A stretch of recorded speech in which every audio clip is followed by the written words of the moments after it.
Now, we talked on Friday about that disturbing news of a Chinese military spy vessel cruising along the coast of Western Australia, entering our exclusive economic zone. The Defence Minister, Peter Dutton, has talked about the seriousness of the situation. It's obviously very strange that it's come this far south, and it's hugging the coastline as it goes north. And its intention will be to collect as much electronic intelligence as it can, and that's, as I say, just very unusual. We haven't seen a ship from the People Liberation Army Navy come this far south, and it's tracking up toward Darwin at the moment. Now, this is obviously sensitive when it comes to our national security, but it's also sensitive politically because of the trouble Labor has had on the issue of standing up to China.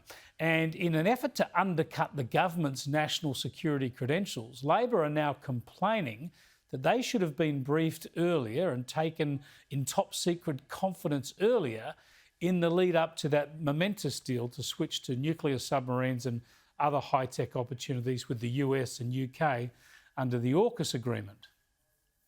We were briefed just beforehand.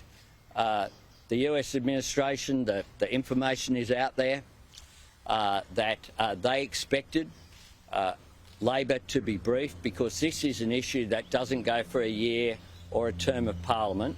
They expected there to be briefing and expected there to be a condition would be bipartisan support.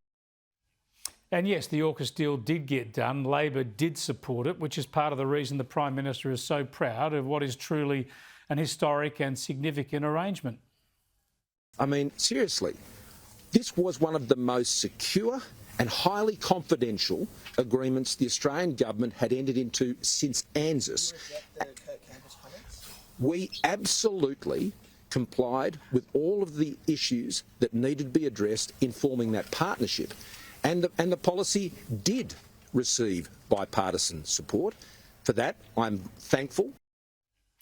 But just think about this national security debate coming after we learned that Labor's Deputy Leader, Richard Marles, has held a series of secret meetings with the Chinese embassy and other Chinese officials. So worried are Labor Party hardheads about this that, as we saw on Friday, former Labor frontbencher Michael Danby says Marles now can't be considered for the job of Defence Minister or Foreign Minister.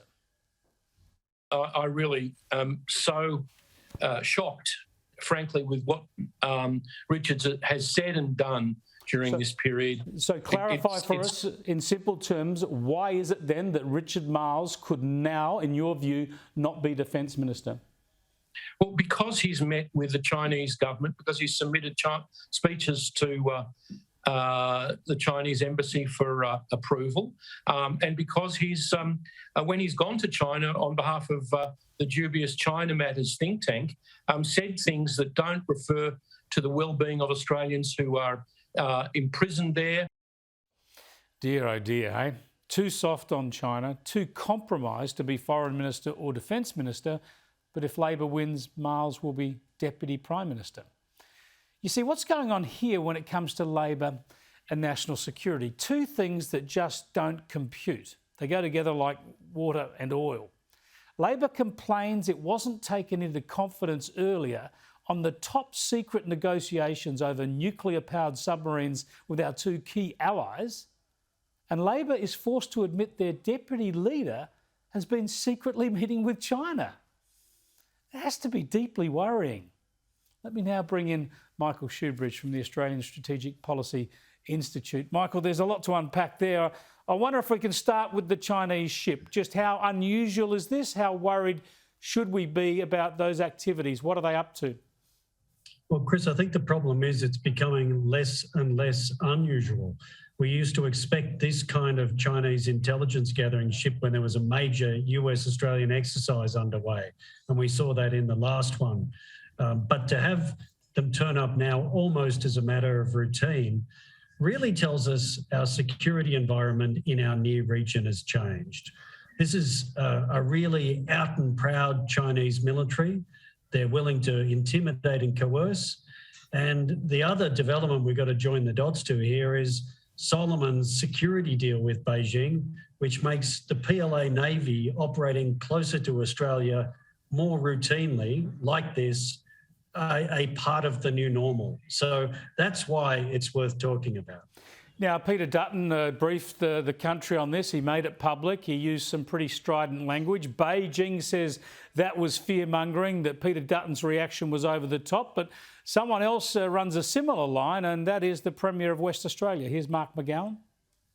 All this rhetoric by Mr Dutton is just politics, and he is his language around war and around we've got to be prepared to fight. All this sort of stuff that's gone on for the last year is highly dangerous, and it's against the national interest. And it's actually it's inflammatory and unnecessary. And I just think he's the biggest threat to the national security.